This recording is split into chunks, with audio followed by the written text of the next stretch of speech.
Everyone having fun? Good energy? Yeah.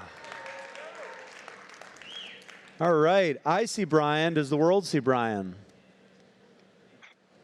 I see him on the confidence monitor. There he is.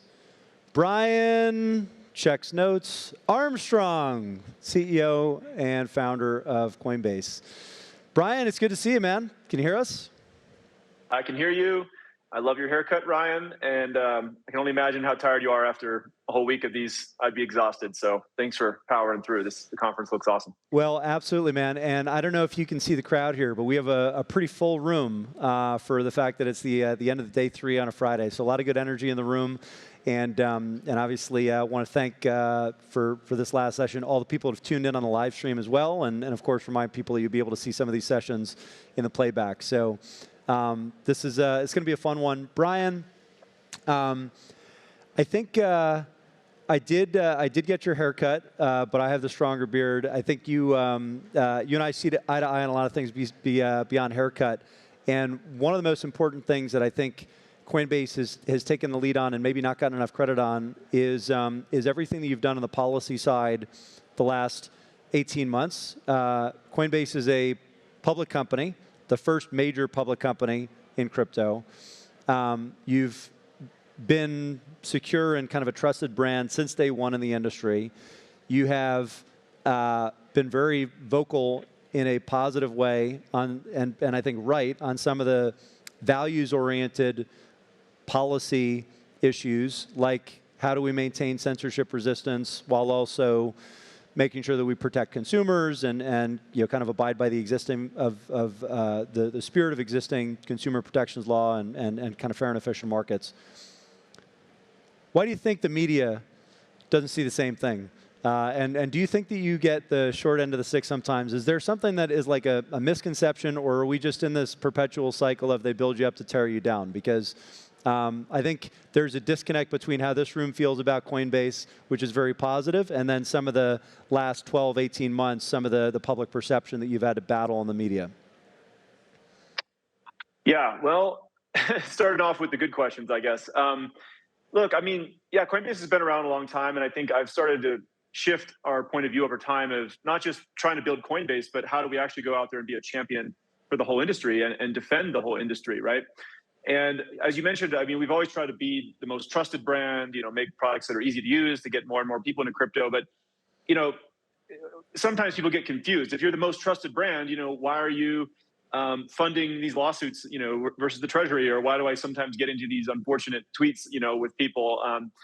And the way that I try to think about that is, we're trying to be the most trusted to our customers, right?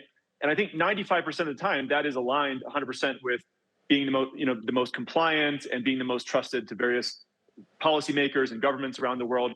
But 5% of the time we see something kind of bad happen, where we see something that's not treating crypto fairly, or it's prohibiting innovation, or it's exceeding authority.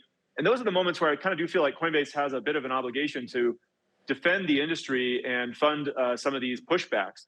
So I hope that nuance is not completely lost. I agree in mainstream media sometimes, nuance is completely lost, and it becomes a little bit of they're just looking for anybody to fight and create crazy headlines.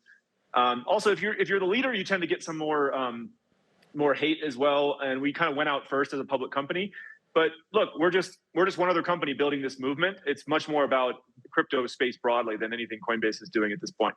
How's your perspective changed being a public company CEO? Because I think there is more scrutiny maybe on Coinbase versus some other companies in the space, because you are public and you have that added level of scrutiny. But the market has also just gotten an order of magnitude bigger again. It's more liquid. It's on the institutional radar. So I think the stakes are higher as well. Is it the market increasing in value that has changed your perspective, or has your perspective changed? Or is it mostly just driven by the public scrutiny from the stock being listed? Yeah, well, before I decided to go public with Coinbase, take the company public, I did a bunch of research. I went out and talked to a bunch of CEOs who either had gone the public route, or some of them who had decided to stay private or handed the reins over to somebody else. And I tried to get a little bit of a rundown of what are the pros and the cons. And, look, I'll tell you the pros. One thing is that it definitely has put us on the main stage, so to speak. where we're able to get deals done with BlackRock and companies like Meta now. And, we're the first kind of Fortune 500 company that's doing crypto. And so we can kind of go do deals with other Fortune 500 companies now, and they sort of treat us more as a more legitimate force out there. The amount of attention, both positive and negative, has been much bigger, and that's been fine.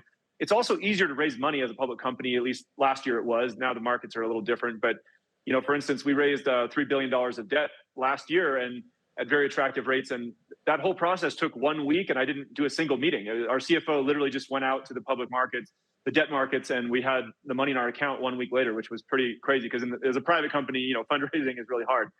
And by the way, it hasn't been that different my job. I mean, I do an earnings call every quarter and things like that, and I go meet with public market investors, but I was kind of meeting with private market investors too, and that part hasn't been as different. I'd say the downside is, like you get a mark to market every day as a public company. And, I think in the private market, sometimes you may not see that things have come down a bit, but we felt it pretty quickly this year. And I do think some of the scrutiny is not like that helpful, to be honest. It's just people, pushing their own narrative or trying to do like anti-tech biased pieces or whatever, opinion pieces that are actually, they should be labeled opinion pieces, but they're not. There's various things like that we encounter as well. But I don't think we get our unfair share. I think that's true of all crypto, by the way. That's not specific to Coinbase. So there's the famous Bezos quote of, in the short term, maybe it's Warren Buffett, maybe I'm conflating billionaires, but in the short term, market is a voting machine, long term it's a weighing machine, right? What's unique is, yes, you are the first big IPO and kind of public company in the US in the space, but there's a ton of these assets, a ton of these communities, a ton of founders that have tokens affiliated with their projects or the protocols that have dealt with this chaotic, extreme volatility for years and in some cases several cycles. How do you manage that transition from your team, from your community, when things are going well, they're going really well, and it's like you can do no wrong, and then obviously the market corrects, maybe it overcorrects, and you got to keep people focused on the weighing machine component of the market versus the euphoric highs? Yeah, I think, every crypto company has, and actually not even just crypto, I mean, tech broadly kind of came down a lot. Like Netflix was down 80% or whatever, right? Yep. It's not just a crypto thing, but everyone's kind of learning a bit about resilience and leadership in these moments. And, a couple of things I always remind myself of is like, human psychology is very interesting. It's like hardwired into our brains, and we kind of have like a reptilian brain and a mammalian brain, and then the neocortex, which only humans have. And our mammalian brain is kind of hardwired with all this stuff, like a flight response, right? And imagine you're an animal on the prairie or whatever, and one of the animals gets spooked and starts to run off. Well, we all have an instinct to run with that animal, even if they got spooked by nothing, because you don't want to be the last one around there if some predator shows up. So the same thing happens to human beings in public markets, right? Like where you see someone get spooked, and then everyone gets spooked, and then we all kind of have this herd mentality. So I always try to think about, all right, separate out my mammalian brain or whatever that thing is that's causing these fight or flight responses, and what's the neocortex thinking right now? And I actually, it's sort of a weird comment, but I try to actually compartmentalize it, right? And you were talking about in the last session just about the contrarian bets, right? And so ironically, in these moments when things are down, it's the best time to buy in the metaphorical sense, build and invest in the future. And when things are up and up and up, it's like, it's maybe irrationally exuberant, and it's maybe you should be doing the opposite of that. So I always try to think about how I can introduce this contrarian thinking, and also just think longer term. There's way too much attention gets paid, in my view, to the price of these assets, and it's sort of inescapable. But the more I can separate myself from what's happening with the price in any given quarter or year, I think the better decision making we make as a company to just keep building for the long term. So that's what we're trying to do in this down market. We've been through a couple of these cycles. You probably one more than I have, but what we know, and I think a lot of people in this room probably appreciate, is the bear market can last longer, and it will take a little bit slower ramp to get out of than most people think at the time, especially because of recency bias and just kind of coming off the highs and still being really convicted in the long term. For Coinbase, you're a public company now, so we know what your numbers are, right? At least a private company, there was a little bit of ambiguity in terms of how the company was doing. And now you're under a microscope in terms of like what the different line items of the business look like going forward. Prices down, volatility down, volumes down, core business Coinbase also down. It's easy to project. It's a simple model assumption. But Coinbase, and we had Serge on, on Wednesday for conversation around product. We talked a little bit about some of the other non-exchange products that you have cooking. Where do you think you really need to get things right in the next couple of years as you de-risk Coinbase as a platform and go from just having the exchange as the 80-90% driver of value and fees and revenue to something that's a little bit more multifaceted and has all these other service offerings and truly bridges Web3 beyond just exchange?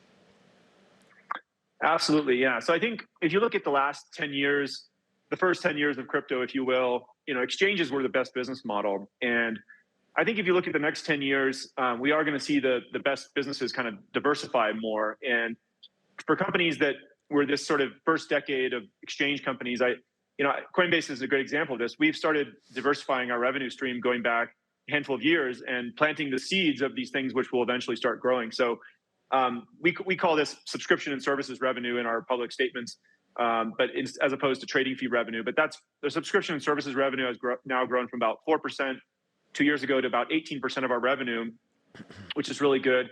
And some of those seeds we planted are turning into saplings, and hopefully they'll keep growing over time. So it's things like Coinbase Cloud, right? We're building kind of the picks and shovels for hopefully all kinds of companies and startups to be integrating crypto. And it's things like, Coinbase Card and Coinbase Earn, and our staking business has turned out to be a really good one as well.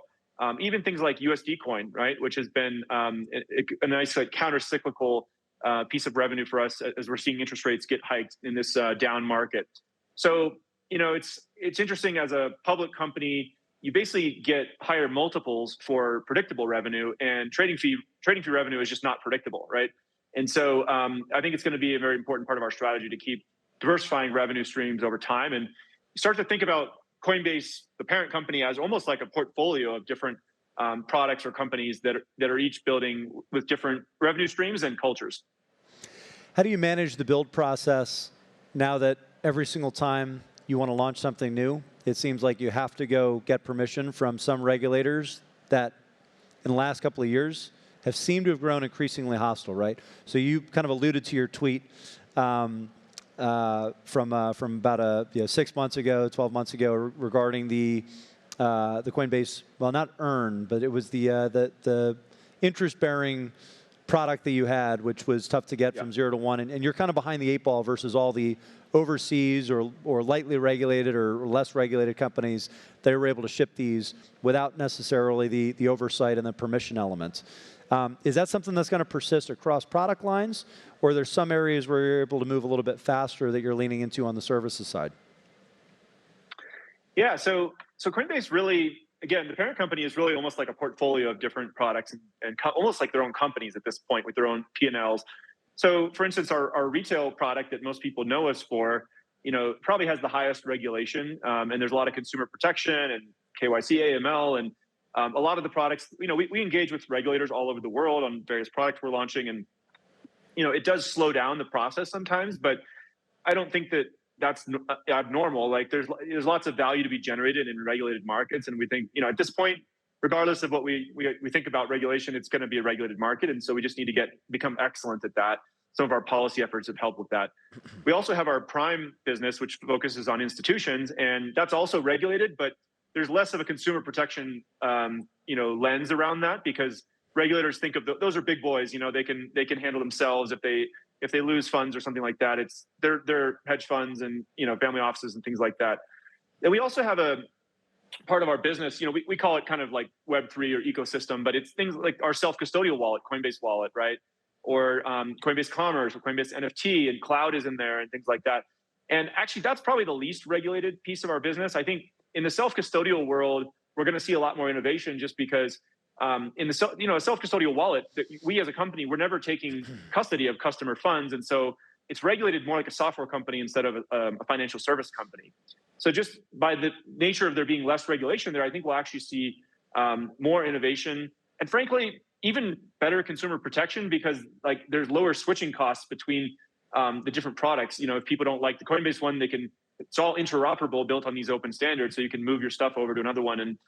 And ironically, regulation's often there to create more consumer protection, but it also creates more hurdles for startups to get created, so there's higher switching costs, and you get sort of regulatory capture by the incumbents. In a weird way, the more regulation there is in the world around crypto, probably the better our regulated retail and institutional businesses will do. So I kind of like that we're doing the self-custodial, the Web3 stuff, the decentralized piece as well, because it's going to drive innovation and create consumer protection in a totally different way by just lowering switching costs. I'd imagine you're spending more time in DC than you probably thought you were going to be at the beginning of the year. But you have been there and spending time there for many cycles in different contexts, right? Like explaining what is Bitcoin probably in the early days, what is crypto more generally, and what's the potential, and now how does it actually interface with the regulated financial system, and how do we minimize systemic risks and solve some of these bigger challenges that have emerged as the industry's grown. What's the vibe right now, right? Like, what's going on in like the smoke-filled rooms, the proverbial like smoke-filled rooms, and what do you see Coinbase's role in that conversation being?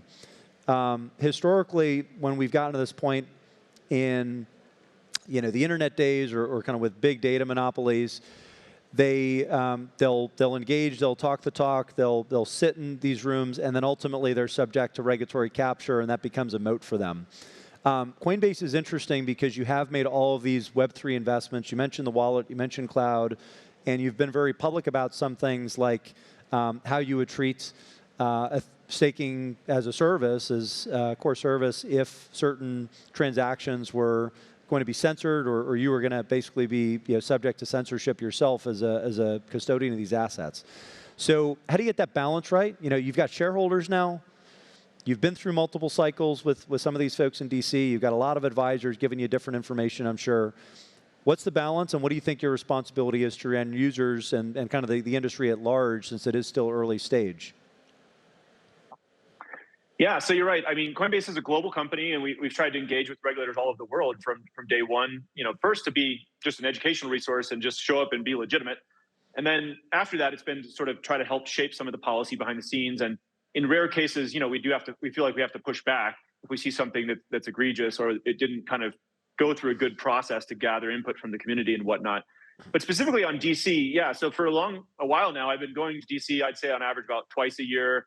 It's one of those things where, as a CEO, you always have constraints on your time, right? And I like focusing on building great products with technology. Like that's my favorite thing. But obviously, we need to invest some amount of time in DC. And so I've been going there, and I think just showing up, starting to get to know the people, having repeated conversations with them is helpful. So you just want to basically put a face to the name. So they look at you and they're like, okay, this is like a reasonable person trying to do something good in the world. They're not crazy, And sometimes if it's just purely through the internet and they're just reading your stuff online, it's so easy to be dismissive of somebody. But if you meet them in person, most people can't help but kind of like you more. So most of the people we've interacted with in DC are actually like super reasonable. I think most, despite what you may think, I don't know, that like the folks we've met with in Congress, I think there's really good progress happening on a couple of different bills. I'm actually kind of optimistic that by end of next year, we'll see some comprehensive regulation passed in the U.S. that sort of clarifies the role of the CFTC versus the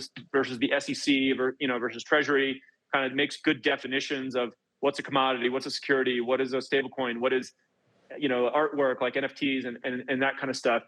And so there's one of those bills is sponsored by Stabnow and Bozeman, which are two policymakers there, and it's bipartisan support. By the way, that's one of the things I was really excited to see in DC is that there's actually strong bipartisan support for crypto legislation. So the midterms will be an interesting moment where I think you'll see a shift of power, but it won't probably pause or harm any of the progress on crypto legislation that's now being contemplated in DC.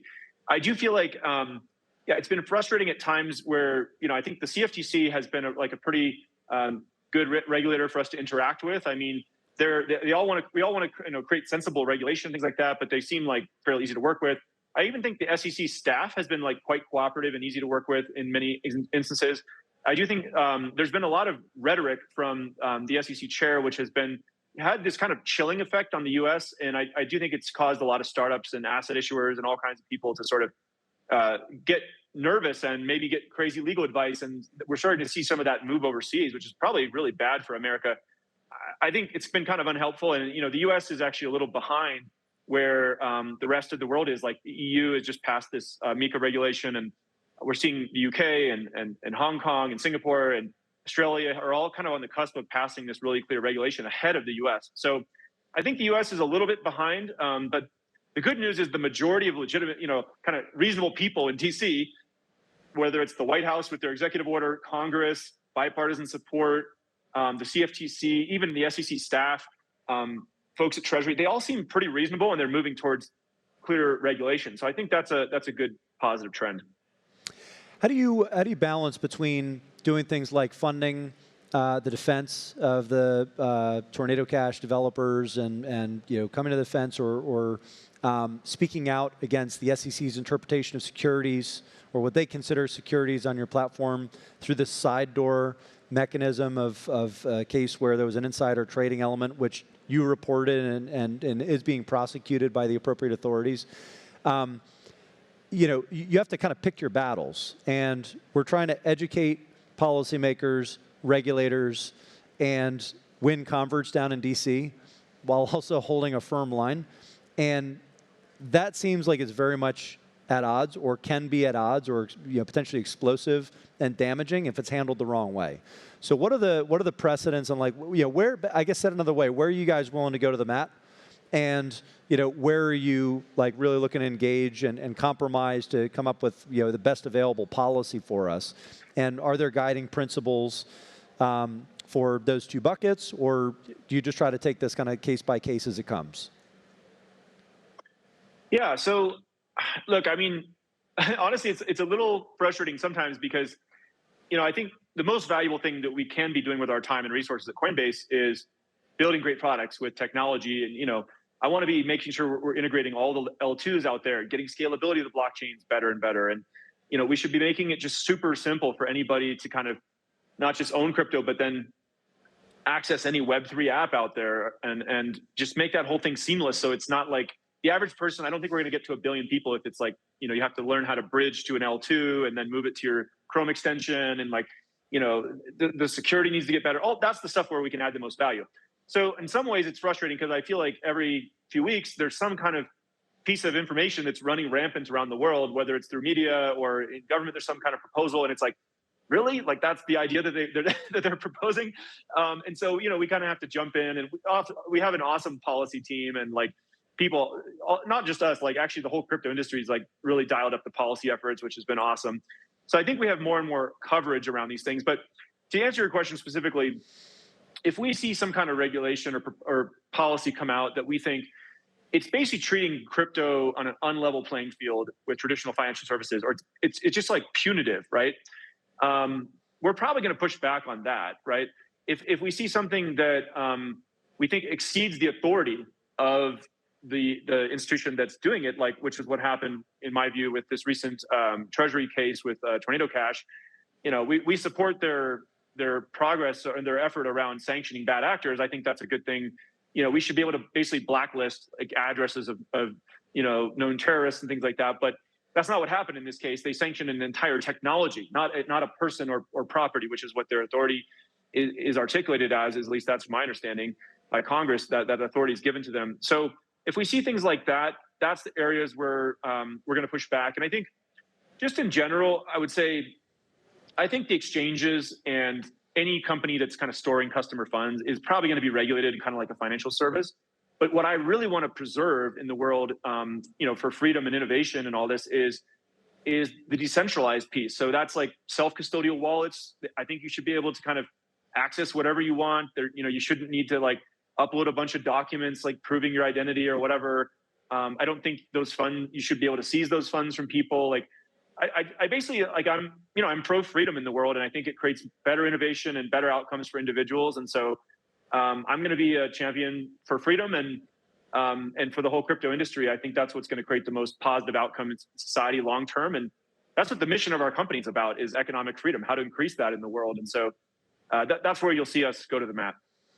Do you think we'll have more success as an industry if we all just rebrand as effective altruists? You don't have to answer that. I don't want to get you in trouble. Look, I don't know. I'm just trying to stir the pot a little bit.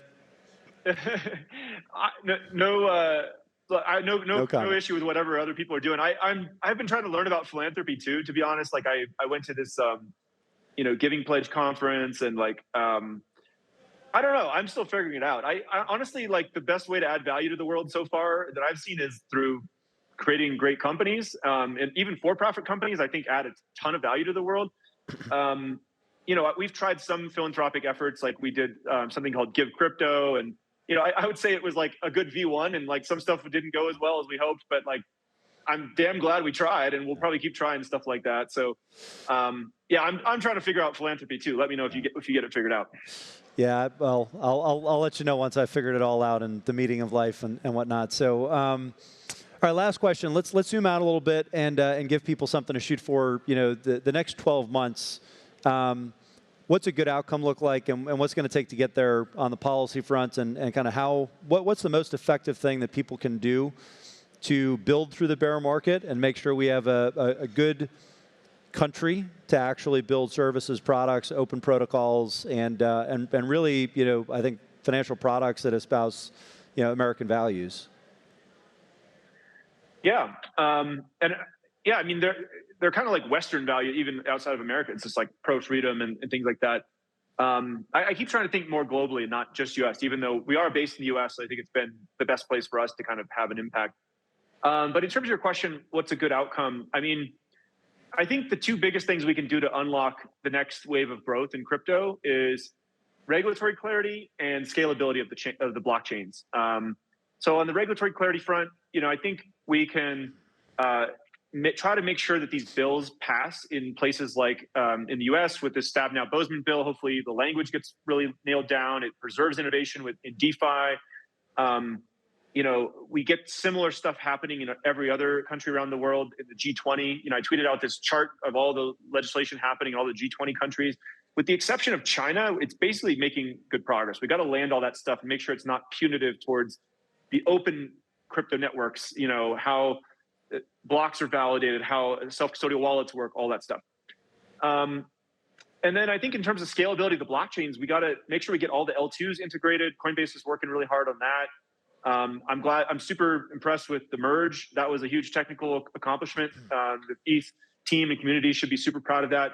And I think if we can get the next, 2 or 3 of their upgrades out with sharding and all that stuff, like, I don't know if people have quite fully appreciated the importance of scaling of these chains. Like, think about the internet going from dial-up to broadband, and just, it probably went from like 100 million people to like 4 billion people or something using it, and all these applications came online.